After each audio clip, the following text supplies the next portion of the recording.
rin pinag-uusapan nila Jesus Christ, isang istorya lang, isang lugar lang din. Kaya lang itong version naman ni Luke. Si Luke may mga bagay siyang isinulat na wala kay Mark, kay Matthew, at meron naman sinulat si Matthew na wala kay Luke.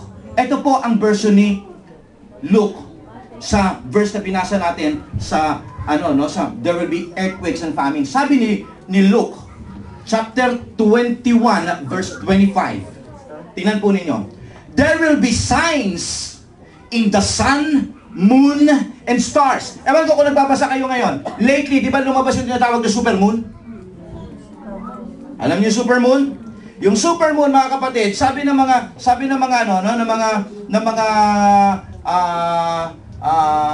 nag-aaral ng universe. Yung supermoon po, ngayon daw po yung panahon na pinakamalapit kasi ang buwan sa alignment, okay, ng axis ng ating ng ating planet. Doon mo daw makikita ngayon na pinakamalaki ang moon sa panahon na ito. At ang sabi nila, many times, kapag ka ang buwan ay malapit sa Earth, nagkakaroon ito ng tinatawag na effect. Nagkakaroon ng mga natural disaster sa Pilipinas, sa mundo, okay, sa Earth. Okay? At kapag ka nagkaroon daw po lumalapit ng masyado ang buwan, okay, may mga bagay-bagay, and sabi nila, maybe, this is one of those effects. Yun nangyari ngayon sa atin ng Biyernes, dito sa Japan. Okay? And sabi ni Jesus Christ, listen, there will be signs in the sun, moon, the stars. Makikita niyo ito. Okay? May mga tinatawag na mga bagay-bagay na extraordinary na mga pangyayari. And sabi niya ganun, on the earth, listen to this, nations will be in anguish. Ang mga tao ay mahirapan, ang mga tao ay magkakaroon ng kapighatian. Bakit? And perplexity at the roaring and tossing of the sea. Ano nakikita niyo dyan? Roaring and tossing of the sea. Tsunami! You see? The roaring and tossing of the sea. Ang sabi nga po nung isa sa mga in-interview, sabi niya ganun, okay, hapon sabi niya ganun, malayo pa lang daw, nalalaman na nila, kitang-kita na nila yung malakas na dating, sapagkat sabi niya ganun, nararamdaman nila yung it's like a lion. Sabi niya ganun, imagine, kasing laki ng 4-story building na wall, lumalapit na ganyan, malayo pa lang, nakikita mo papalapit, raging towards you. I mean, to tell you kung gaano katindi ito, kung nanonood po kayo ngayon ng TV, nakita po ninyo yung mga trucks, yung mga kotse, para mga matchbox na ginaganon-ganon lang. Nakita po ninyo? Now, sa TV lang yun, pero kung nandun kayo, magugulat kayo kung gaano kalakas ang raging waters. Ang sabi po ni Jesus Christ is the one talking here, and sabi niya ganun, on the earth, nations will be in anguish and perplexity at the roaring and tossing of the sea. Sino nakapagsasabi sa panahon nila Jesus Christ, alam nila yung tsunami? Hindi ko alam kung may tsunami nun. Sino ngayon makapagsasabi? Lahat na ng tao alam na nila ngayon pagka sinabi, anong tsunami? Alam nila. Pero, ang Biblia sabi niya, it's just a roaring and tossing of the sea. Sabi po rito, men will faint from terror, apprehensive of what is coming in the world. Sabi nila, ang mga tao, paano na? Ano na mangyayari sa mundo? Diba ganyan ang mga tanong nila ngayon? Sad to say, kahit mga Kristiyano, nagtatanong na rin ng gano'n. Okay? Ano na mangyayari sa mundo ito? So apprehensive.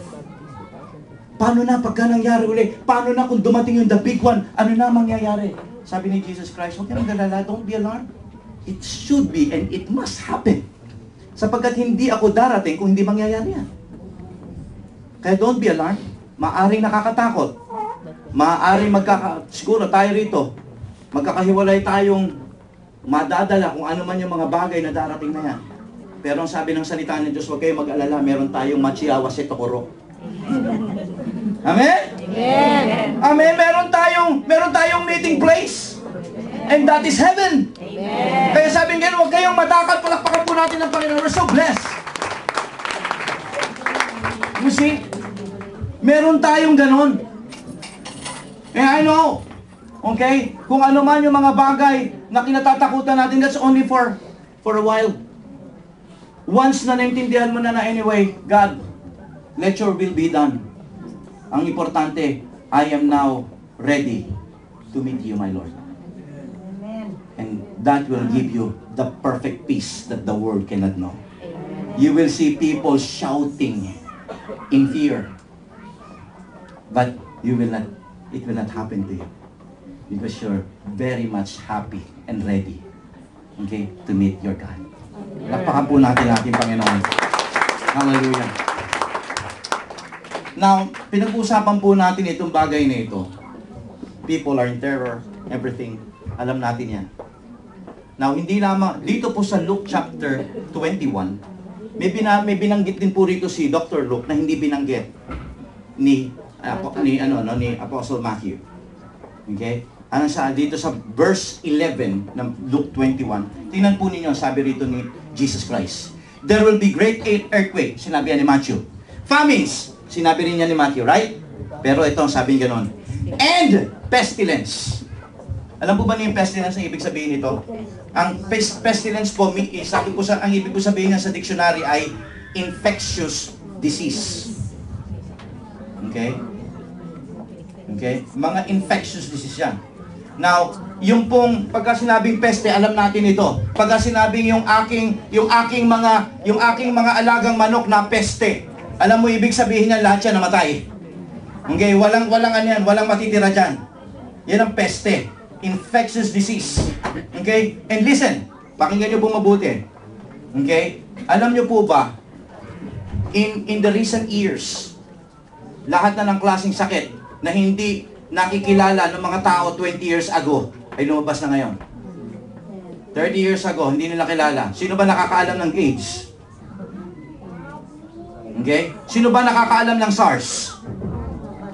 Ebola virus. Bird flu. Tama? Okay? Walang nakakaalam niyan. Kung kailan na nagsilabasan niya, kung kailan araw, alam ng mga doktor, isang klaseng cancer lang. Ngayon, may cancer sa buto, may cancer sa baga, cancer sa mata, cancer sa ilong, baka cancer sa puwet, meron na rin ngayon.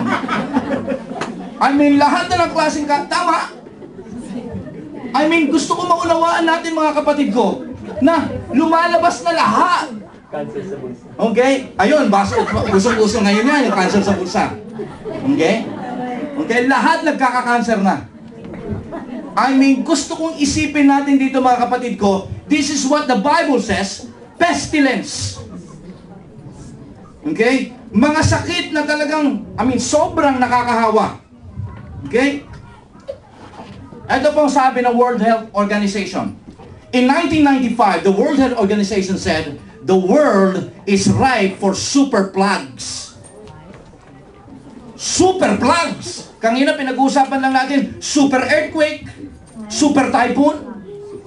Okay? Ngayon, super plagues. Okay? Of apocalyptic proportion. Pagka sinabi apocalyptic proportion, hindi lang yan pang komunidad. Yung kunyari, nagkaroon ng dengue. Komunidad yan. Right?